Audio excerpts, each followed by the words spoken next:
எல்லாம் புகழும் இறைவனுக்கு. ஹாய் மக்களே, அஸ்ஸலாமு அலைக்கும். Welcome to the classic kitchen. இப்போ பார்க்க போகிறது உருளைக்கிழங்கு போட்டு கீரை கூட்டு எப்படி செய்யலாம் பார்க்கலாம் வாங்க.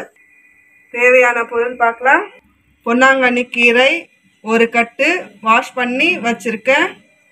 ஒரு உருளைக்கிழங்கு தோல் நீக்கி கட் பண்ணி வச்சுருக்கேன். 100 கிராம் சிறு பருப்பு, வெங்காயம் 2 கட் பண்ணி வச்சுருக்கேன், தக்காளி 2 கட் பண்ணி வச்சுருக்கேன், பூண்டு பேஸ்ட்டு 2 டீஸ்பூன், 3 பீஸ் தேங்காய் துருவி வச்சுருக்கேன், மிளகாய்த்தூள், மஞ்சள் தூள், தனியாத்தூள் தேவைக்கேற்ப, 3 குழிக்கரண்டி எண்ணெய் சேர்த்துக்கலாம். வெங்காயம் சேர்த்துக்கலாம்.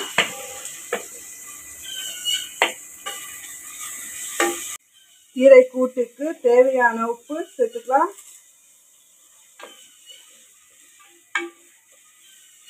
வதக்கட்டும்.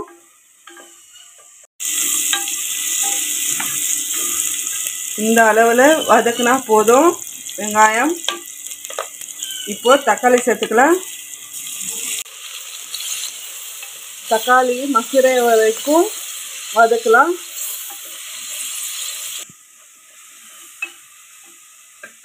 இப்போ பூண்டு பேஸ்ட்டு சேர்த்துக்கலாம்.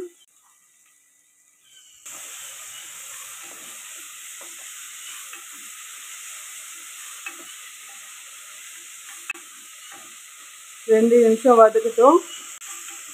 வாஷ் பண்ணி வச்சிருக்க சிறு பருப்பு சேர்த்துக்கலாம்.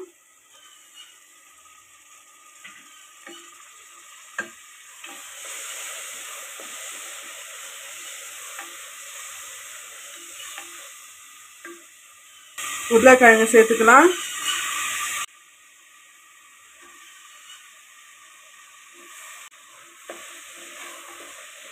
ரெண்டு நிமிஷம் வதக்கட்டும்.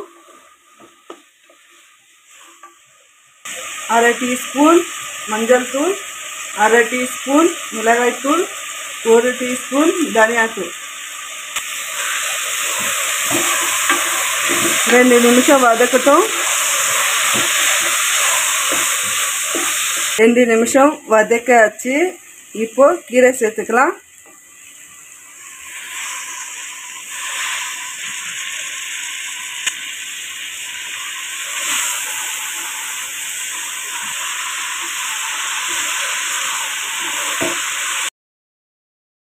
பச்சை வாசனை போகிற வரைக்கும் நல்லா வதக்கணும்.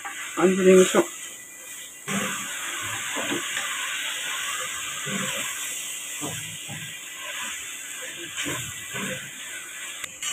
நல்லா வதக்காச்சு. இப்போ கொஞ்சமாக தண்ணி சேர்த்துக்கலாம்.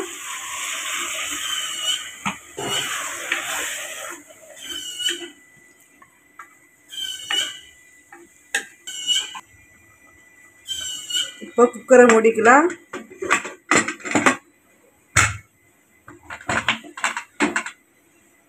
ரெண்டு விசில் வரட்டும். 2 விசில் வந்துட்ட பிறகு பார்க்கலாம். 2 விசில் வந்துடுச்சு. குக்கரை திறந்து பார்த்துக்கலாம்.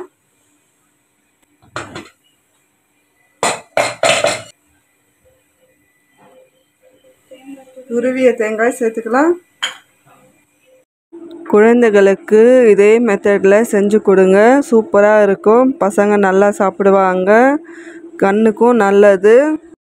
இந்த வீடியோ பிடிச்சிருந்தால் லைக் பண்ணுங்கள், ஷேர் பண்ணுங்கள், கமெண்ட் பண்ணுங்கள். மறக்காமல் சப்ஸ்கிரைப் பண்ணிவிட்டு மேலே இருக்கிற பெல் ஐக்கானை கிளிக் பண்ணுங்கள். தேங்க்யூ ஃபார் வாட்சிங்.